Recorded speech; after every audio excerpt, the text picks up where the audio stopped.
Глина с небес 2. Анализ поэтических произведений современников катастрофы XIX века. Предисловие от меня. В прошлом ролике «Глина с небес» были показаны картины и даже фотографии залитых глиной домов, замков, городов. Начав процесс, автор стал находить еще больше подтверждений этому явлению. Но что это было за явление, наука пока не может дать ответ на этот вопрос. А вот альтернативные исследователи могут. По крайней мере, у них есть версии, и какая-то из них, вероятно, окажется верной, а может и не только одна. Алексей Кунгуров еще несколько лет назад предположил, что в результате масштабной ядерной бомбардировки в атмосферу было выброшено огромное количество вещества скальной породы, растертого в нанопыль. Эта пыль осадила водные массы и излилась потоком жидкой глины. Почему именно горы бомбились в большом количестве? На это также есть причины. Также есть другие версии. Падение разрушающейся Луны и ее частей, которые, разрушаясь в мелкодисперсионные вещества, также изливались этой глиной на Землю. На протяжении десятилетий после катастрофы города и пространства могли заноситься пылевыми бурями после выгорания лесов и запустынивания в результате изъятия грунта с больших площадей Земли. Есть еще более экзотические варианты, но также имеющие под собой основания. Допустим, это могло стать результатом терраформирования. Заливали свидетельства прошлой цивилизации сверху. Что-то залили, засыпали, что-то где-то недозалили. А может и залили, но катаклизмы высушили, раздули, потопные ливни размыли частично обратно. Пусть даже некоторые версии предоставлены в плане творческого бреда, но по сравнению с тем, что несут официальные ученые, иногда это может показаться образцом здравомыслия. А теперь переходим к следующей статье автора. Представленные картины принадлежат кисти разных художников из разных стран. Нас очень интересуют, конечно, причины разрушения этих сооружений, но не менее занимателен процесс их присыпания. Руины Италии, Луи Франсуа Кассас, французский пейзажист, 19 век. Что интересного мы видим в этой картине? Во-первых, характер разрушений. То есть была какая-то либо ударная волна, либо какая-то бомбардировка веществом. Такого вида здания могла разрушить потопная волна, допустим. Но маловероятно, что природные катаклизмы типа ураганов могло довести вот такие здания, крепкие сооружения до такого состояния. Что мы видим тут еще интересного? Человек с палкой. Очевидно, есть опасность проваливания. Вот этот селевой поток недостаточно высох, чтобы быть безопасным. Люди на экскурсии. Машут руками, смотрят, как что случилось, оценить масштаб бедствия, какие восстановительные работы нужно провести. Тоже смотрят вниз. Чиновники, очевидно, какие-то. Прошло какое-то количество лет. Прямо наверху произрастают нескольколетние деревья и кустарники. Тут мы приходим все к тому же вопросу, что лилось сверху. Глина, причем плодородная, где она задержалась, там выросли кустарники и растения. Вильямс Грециан, 1773-1829. Шотландский художник. Гудрический замок, Англия. Справа видно, что песок находится прямо внутри сооружения на приличной высоте. То есть засыпалось прямо сверху. Вот так вот. Явно это все насыпалось. Таким же образом стали плодородными стены замка. Ну и также характер разрушений. Кто-то основательно и прицельно их разбамбливал. Есть у художника Джованни Баттиста Пиранези гравюра «Вид гробницы Гая Цестия», сделанная художником в 1755 году, на которой изображена пирамида Цестия в Риме. Но особо примечательным на картине являются застывшие сель и глина. Откуда в Риме столько богатства прибыло? Присмотримся также к пристройке в пирамиде справа и поглядим период ее полного разрушения. Лебедев Михаил Иванович, могила княжны П.П. Вяземской в Риме, 1835 года. Остатки пристройки, вид пирамиды спустя 80 лет с другого ракурса. Собственно, хочу отметить, что, следуя моим наблюдениям по картинам, поврежденные замки и сооружения ветшают очень быстро. Поэтому Рим превратился в полные развалины менее чем за 70-80 лет, а если учесть постоянные глиноприсыпания, то, вероятно, за 50. Федор Матвеев, итальянский город, 1790-е годы. Конец 18 века. Здесь мы видим также заливание глиной сверху, густой глиной. Та же экскурсия после катаклизма. Вот, видно, люди притомились, сидят, подниматься устали. Вот так было залито. Несмотря на то, что это все было на взгорке, при этом даже были залиты вот эти этажи. Вот так вот. Очевидно, что глина стекала и вытекала вот в этом направлении. Тут осталась еще лужа жидкая. Сократ Максимович Воробьев, 1817-1888. Замок на берегу моря. Замкам, так же как и нашим монастырям-крепостям, почему-то особенно не везло. Возможно, художникам нравилось рисовать всякие апокалиптические пейзажи. А может быть, художники просто реалистично перерисовывали то, что видят в натуре. Судя по картине, в небе летает субстанция весьма неприличного вида, которая выпадает самым что ни на есть естественным способом, покрывая все в округе. Замок залит с самого верха. Буквально все залито. Художник отобразил, что именно летает в небе каким-то непостижимым образом, и потом сливается все это вниз грязевыми потоками. Здесь мы видим людей с какими-то палками. Надо полагать, что это не удочки, а все те же палки, при помощи которых можно безопасно путешествовать в этой жидкой грязи. Язеп Дроздович, белорусский художник, 1888-1954. Новгородское замчище. Похоже, нам становится сейчас понятен принцип заливания глиной строений. Здесь образовалась промоина, овраг. То, что зацепилось за строение, задержалось.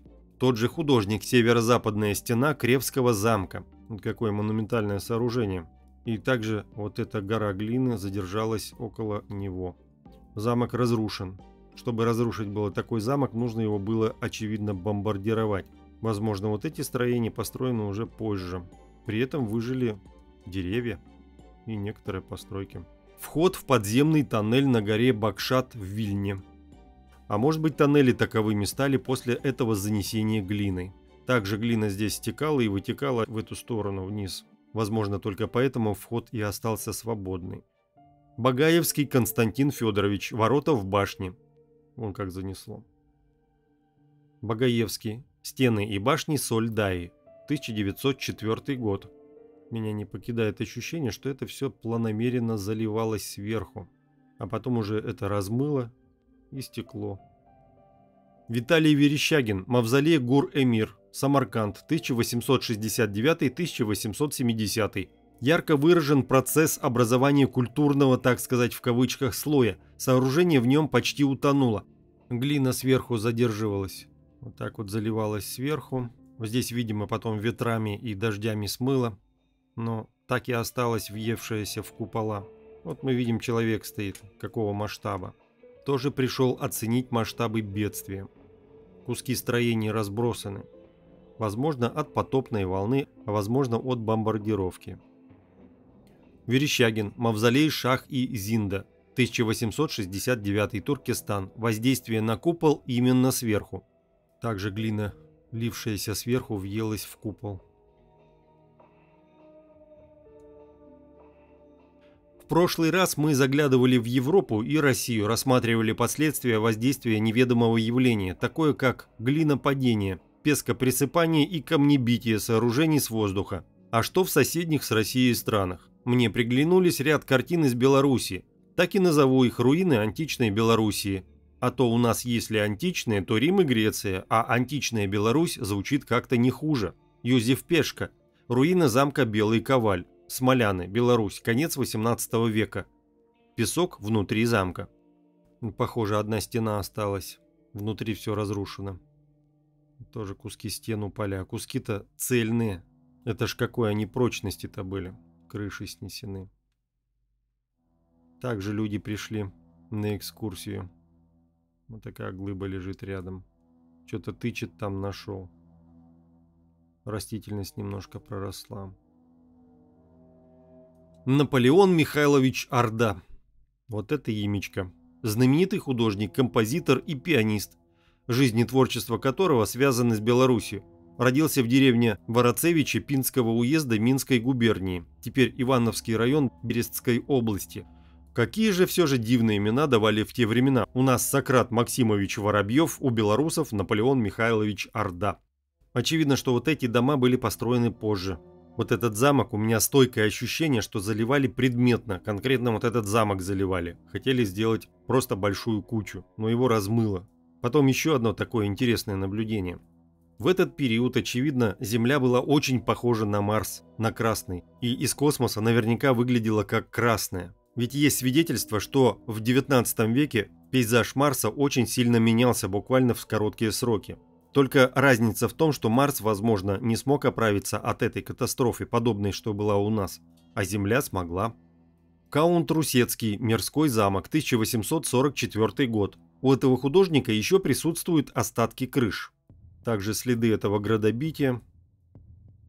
Наполеон Михайлович Орда, Мирский замок, видимо, позже лет на 10. Отвалы песка впечатляют, а в небе Беларуси бушуют сахарские песчаные бури и уносят остатки кровли. Но все-таки здесь мы видим, течет вода, деревья растут. Хотя и все имеет такой глиняный цвет, но жизнь все-таки берет свое. Каложа. Также остатки разрушенных строений. Вдали уже выстроен город. Ружаны. Опять все находится в красной гамме, в небе взвеси этой глины. Руины так и стоят, дома уже, видимо, отстроены. Вот домик пристроен прямо к руинам. А к домику пристроили сарай. Идут люди, какая-то жизнедеятельность у них. Каменец-Литовск, Каменецкая башня в Брестской области. Тоже вся побитая, впоследствии, наверное, будет разрушена. А это уже новая цивилизация. Также небо красное, и в нем летают куски вот этой глины. Новогрудск, руины замка и фарный костел. Вот опять тоже засыпали. Засыпали, не дозасыпали. Люди уже обживаются, небо просветляется. Свислочь.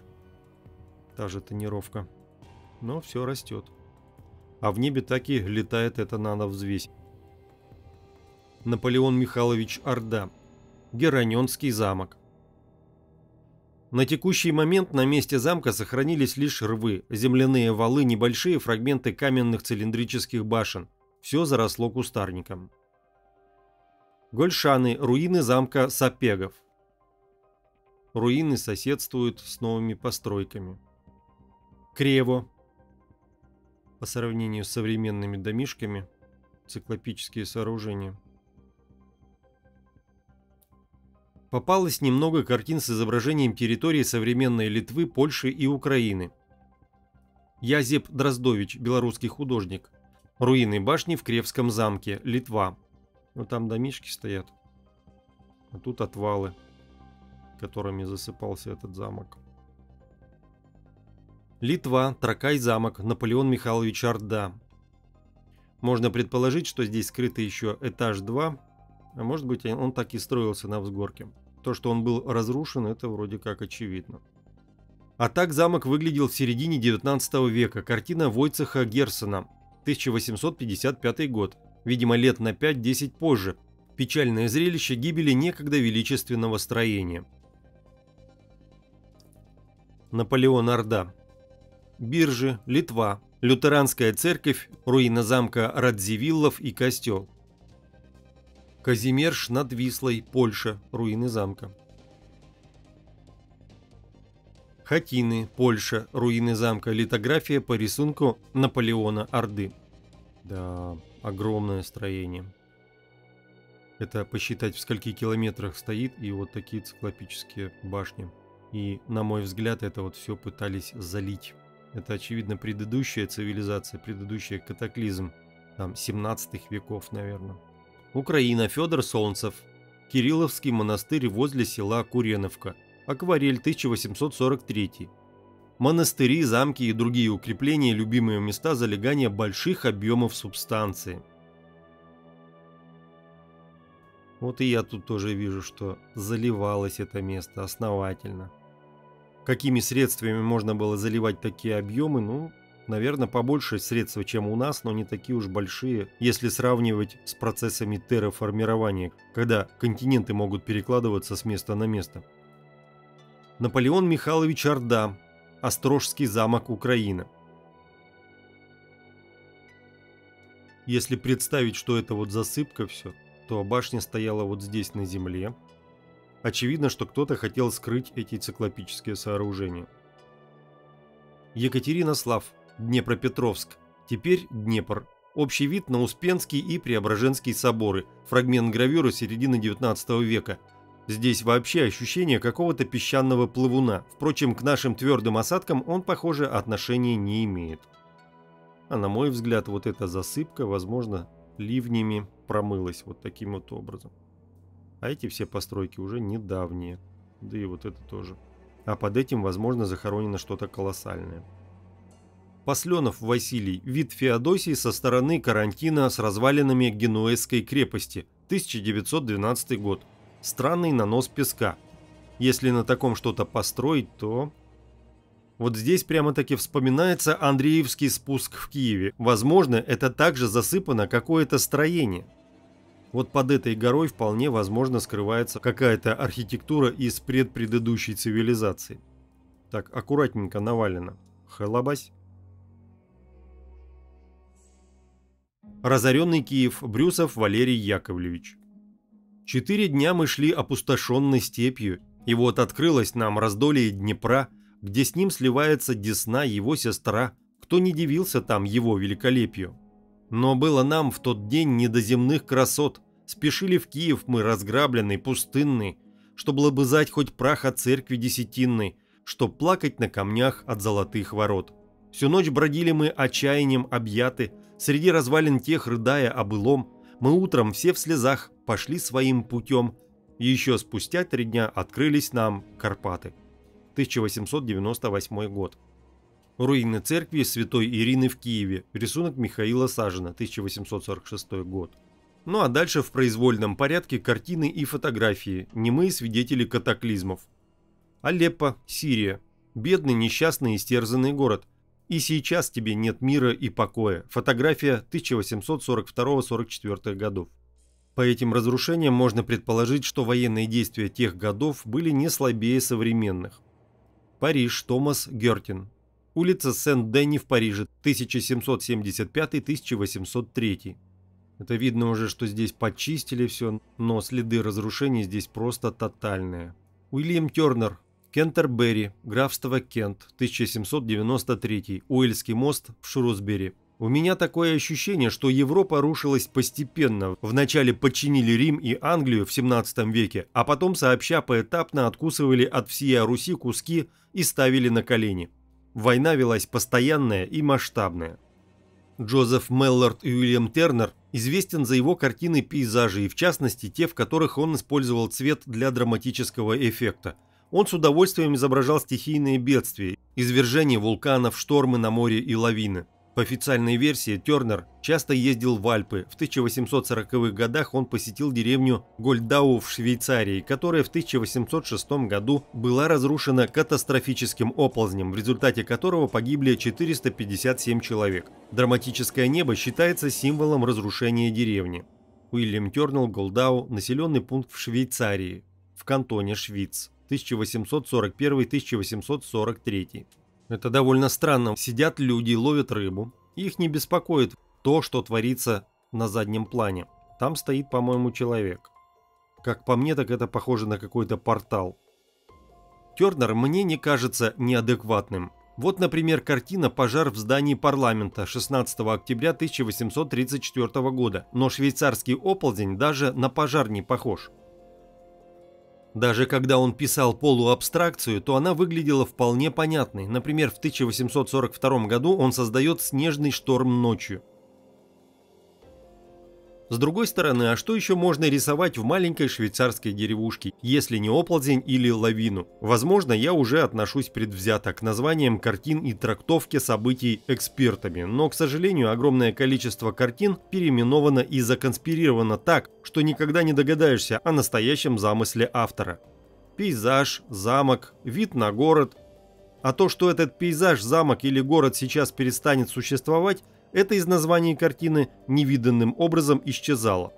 Вот, например, Кварнеги. По его проектам возводились все императорские и княжеские дворцы, усадьбы, банки, институты, больницы в Москве и в Питере того времени.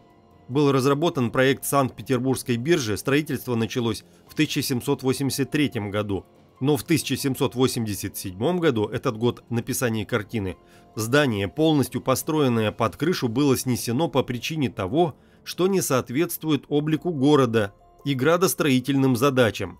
Как всегда, милая и логическая официальная версия, 5 лет простоял. Художник Траверс, по всей видимости, был одним из последних, кто видел это сооружение. Из названия просто, скорее всего, убрали слова «наводнение», «буря», а тем более «потоп». То же самое с фотографиями. Шотландия, Эдинбург, 1843 год. Официальная версия, монумент Вальтера Скотта. Еще находится в стадии строительства. Ну, ржака. Но кто бы мог сомневаться. Так и хочется поинтересоваться, а какая интересная эта стадия строительства. Аббатство Драйберг, Шотландия, 1844. Могила Вальтера Скотта. Заметьте, даже руины в названии не присутствуют. Захоронение находится далеко не там, где памятник. Это не везет именно писателю в посмертии или же не повезло всей Шотландии в градобитии? В конце своего повествования хотелось бы кратко ознакомить вас с творчеством двух людей. Поэта и художника-поэта, которые дружили и подчас творения одного дополнялись воплощениями второго. Багаевский Константин Федорович, 1872-1943 годы. Корона Астралис, 1908 или Звездный венец. А внизу, быть может, крепость Звезда. Вот и понимай, как хочешь. Мы и сотой доли того, что знали художники и поэты конца 19 и начала 20 века, не понимаем, к сожалению. Название картины совпадает со стихотворением Максимилиана Волошина, поэта, родившегося в 1877 году в христианской России и верившего в переселение душ, в то, что есть люди, которые помнят свои прошлые жизни, а также в то, что наши души стремятся к звездам, но заточены кем-то на земле. По прочтении стихотворения необходимы пояснения. Лето. В древнегреческой мифологии источник и одна из подземных рек – река Забвения. По прибытию в подземное царство умершие пили из этой реки и получали забвение всего прошедшего. И наоборот, те, которые появлялись обратно на землю, должны были еще раз напиться воды из подземной реки. Ниже приведена лишь выдержка из стихотворения «Корона Эстрелис». «Полночных солнц к себе нас манят светы, ах, не крещен в глубоких водах леты. Наш горький дух и память нас томит. В нас тлеет боль внежизненных обид, изгнанники, скитальцы и поэты. Тому, кто зряч, но светом дня ослеп, тому, кто жив и брошен в темный склеп, кому земля священный край изгнания, кто видит сны и помнит имена, тому в любви не радость встреч дана, а темные восторги расставания». Картина. Багаевский Константин Федорович. «Звезды». И если душа поэта Максимилиана Волошина стремится к таким недосягаемым звездам, то к Луне у него весьма неприязненное отношение. Лунария.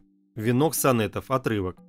«Ты вопль тоски, застывшей глыбой льда, сплетение гнева, гордости и боли, бескрылый взмах одной безмерной воли, средь судорог погасшая звезда. На духов воль надетая узда, грааль борьбы с причастием горькой соли, Голгофой душ прибудешь ты, доколе земных времен не канет череда. Умершие, познайте слово ада, я разлагаю с медленностью яда тела в земле, а души на луне. Вокруг земли, чертя круги вампира и токи жизни, пьющая во сне, ты жадный труп отвергнутого мира». 1913 год.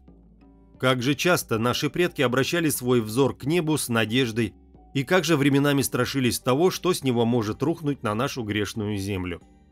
«Звезда Полынь» у Константина Багаевского – апокалиптический сюжет, олицетворенный символ ужаса. Полынь у художника льет на землю мертвящий ужас. Остановилось время, будто звезда появилась из вневременного пространства и опалила острыми лучами каменные дома современного города. В мире установилась тягостная неподвижность магического света полыни.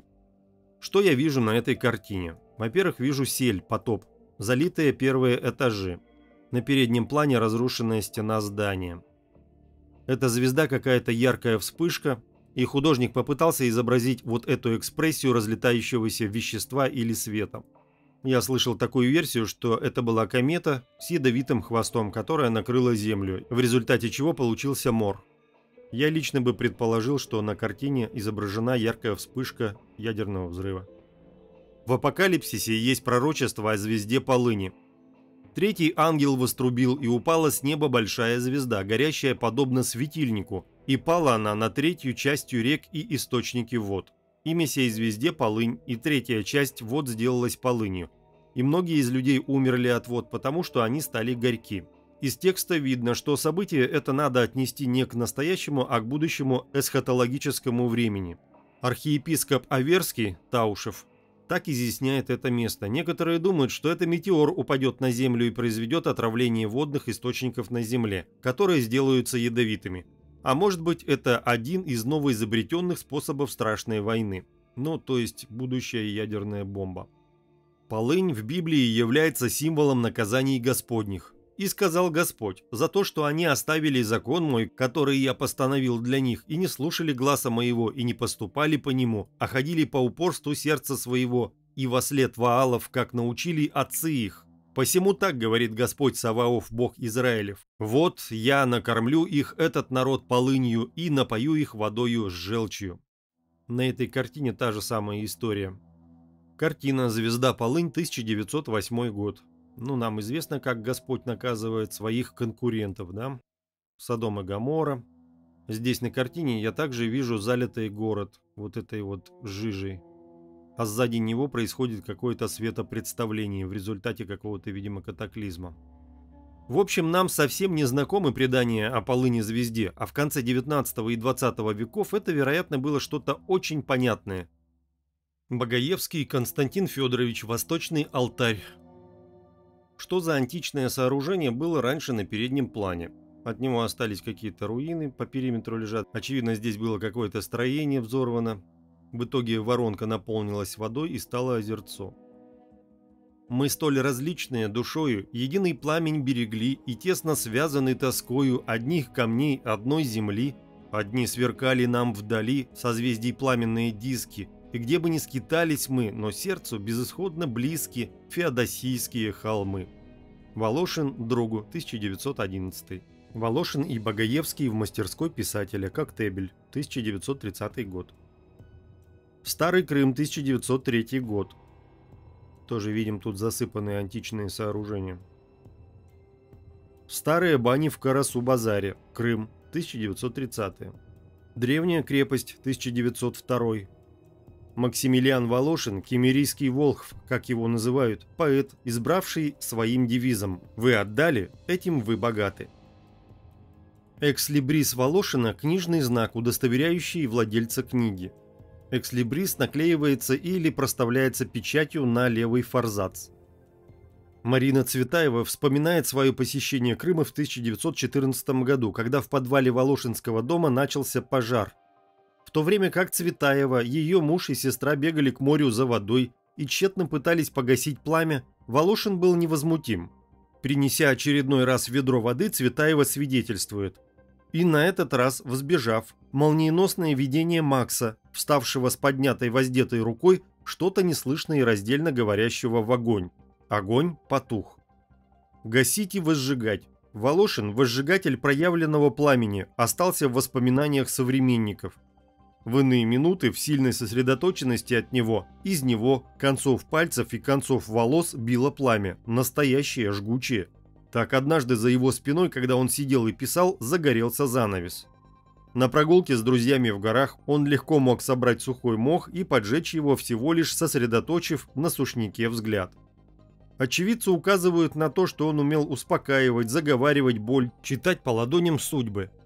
Также запомнился друзьям случай, когда никому не отказывающий в приюте во время гражданской войны поэт прятал у себя в доме красных от белых, белых от красных. Волошин категорически не разрешил одному незнакомцу заночевать в своем доме. Жесткость, с которой Максимилиан Александрович прогнал этого человека, поразила окружающих. В дальнейшем оказалось, что этот человек только что совершил ужасающее, чудовищное убийство. Максимилиан Волошин около своего дома.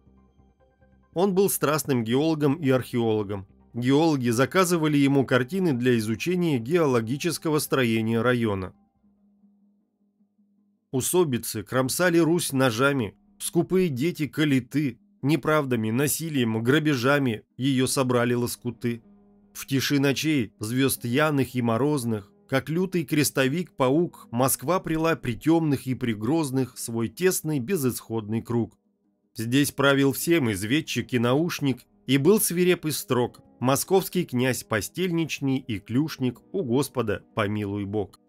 Гнездо бояр, юродивых смиренниц, дворец, тюрьма и монастырь, где 20 лет зарезанный младенец чертил круги, как нетопырь. Ломая кость, вытягивая жилы, московский строился престол, когда отродье кошки и кобылы Пожарский царствовать привел. Петр III Федорович, урожденный Карл Петер Ульрих, российский император, 1728-1762 годы.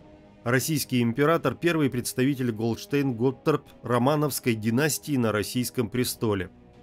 Антихрист Петр распаренную глыбу собрал, стянул и раскачал, а старик обрил и, вздернувши на дыбу, наукам книжным обучал.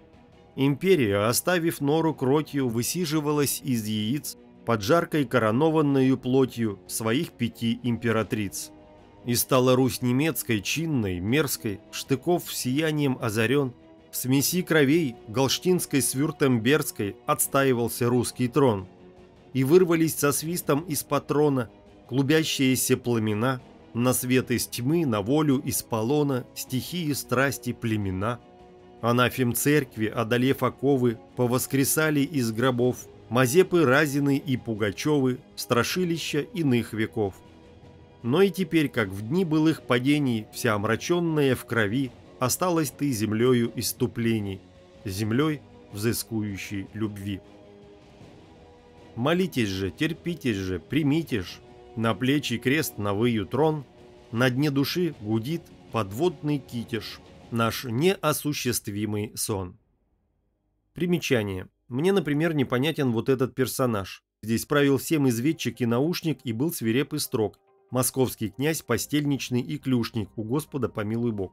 Во-первых, поэт четко разделяет Господа и Бога, а ключник, вероятно, означает, что этот московский князь служил Ватикану. И это, скорее всего, не Иоанн Грозный. Да, собственно, он царь, а не князь, которого он в другом стихотворении называет совестливым. Далее по тексту, когда отродье кошки и кобылы Пожарский царствовать привел. Отродье кошки и кобылы Максимилиан Волошин имеет в виду бояр Романовых, предками которых был Федор Андреевич Кошка и Андрей Иванович Кобыла. На плечи крест, на выю трон, на дне души гудит подводный китеж.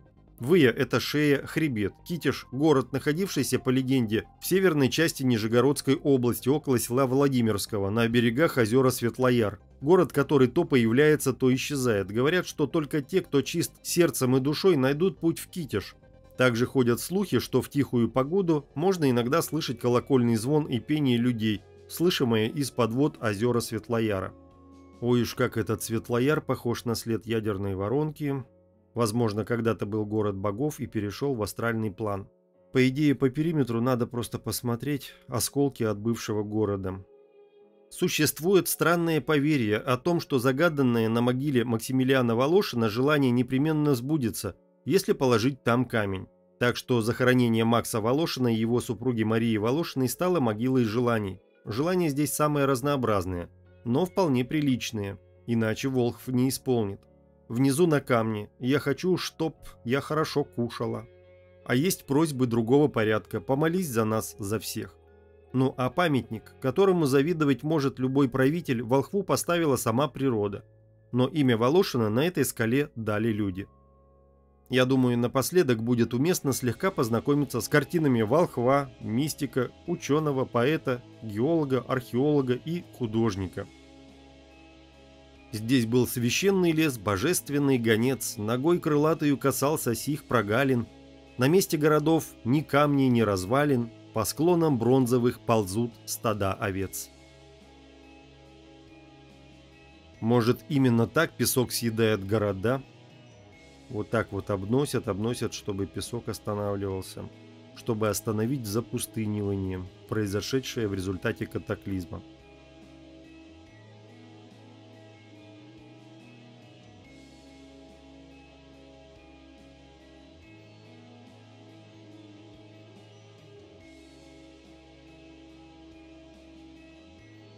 Париж. Площадь Согласия ночью. 1914 год. Целая площадь светильников.